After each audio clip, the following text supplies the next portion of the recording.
সকলের সঙ্গে আলোচনা করে কোন সময় নির্বাচন অনুষ্ঠান করা যায় সেই ব্যাপারে পরামর্শ চূড়ান্ত করা। প্রিয় দেশবাসী, নির্বাচন আয়োজন ও সংস্কার ছাড়াও আপনারা আমাদের উপর অনেকগুলো দায়িত্ব দিয়েছেন। এর মধ্যে রয়েছে অর্থনীতি পুনরুদ্ধার ও মানুষের জীবনমান উন্নয়ন। ফ্যাসিবাদী সরকারের কাছ থেকে আমরা বিপর্যস্ত এক অর্থনীতি পেয়েছি।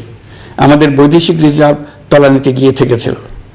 2024 সালের নভেম্বরে রপ্তানি আয়ের পরিমাণ ছিল $4.12 বিলিয়ন, যা আগের মাসের তুলনায় 15.63% বেশি।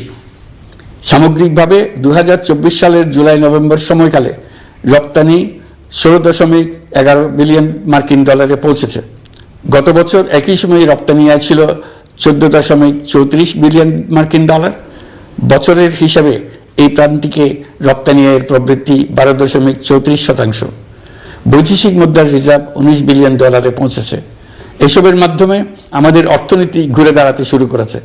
পরিস্থিতির উন্নতি হচ্ছে। গার্মেন্টস শ্রমিক ভাই বোনেরা বাংলাদেশের অর্থনীতির অন্যতম চালিকা শক্তি। তাদের বার্ষিক মজুরি 9% বাড়ানোর সিদ্ধান্ত হয়েছে।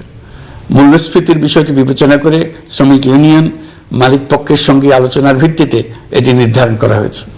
মূল্যস্ফীতি নিয়ন্ত্রণে সরকার আন্তরিকভাবে কাজ করছে। স্বীকার করতে দ্বিধা নেই, এক্ষেত্রে কাঙ্ক্ষিত সাফল্য আমরা এখনো পাইনি। তবে আমার বিশ্বাস মূল্যস্ফীতি শিগগিরই কমে আসবে। গত কয়েক মাসে বাজারে কিছু পণ্যের দাম বেড়েছে।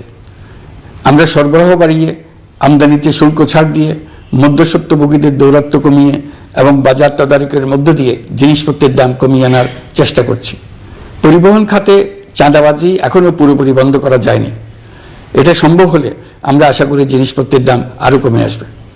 আমরা আপনাদের কষ্টে সমব্যথী। তবে আমরা জানি সরকারের কাজ কেবল সমবেদনা জানানো নয়। আমরা আপনাদের কষ্ট কমিয়ে আনতে সকল রকম চেষ্টা চালিয়ে যাচ্ছি। আসন্ন রমজানে দ্রব্যমূল্য সহনীয় রাখতে আমরা সবার সহযোগিতা চাই। আমরা ইতিমধ্যে ব্যবসায়ীদের সঙ্গে কথা বলেছি। তারা আমাদের কাছে ওয়াদা করেছে বাজারে পণ্য সরবরাহে কোনো সংকট হবে না। অতিরিক্ত মুনাফার লোভে যদি কেউ কৃত্রিম কোনো সংকট সৃষ্টির চেষ্টা করে আমরা তাকে কঠোর হাতে দমন করব।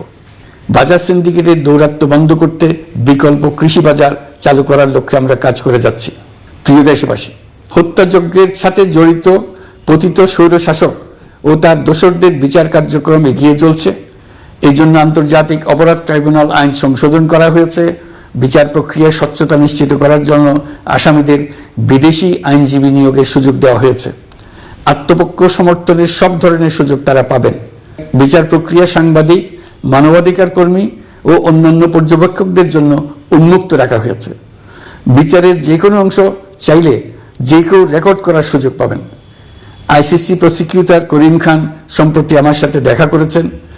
তিনি আইসিটি প্রসিকিউটর এবং অন্যান্য কর্মীদের প্রশিক্ষণ দিতে সম্মত হয়েছেন এবং আইসিটিকে আন্তর্জাতিক মানে উন্নীত করার সহায়তা দিতে প্রতিশ্রুতি দিয়েছেন।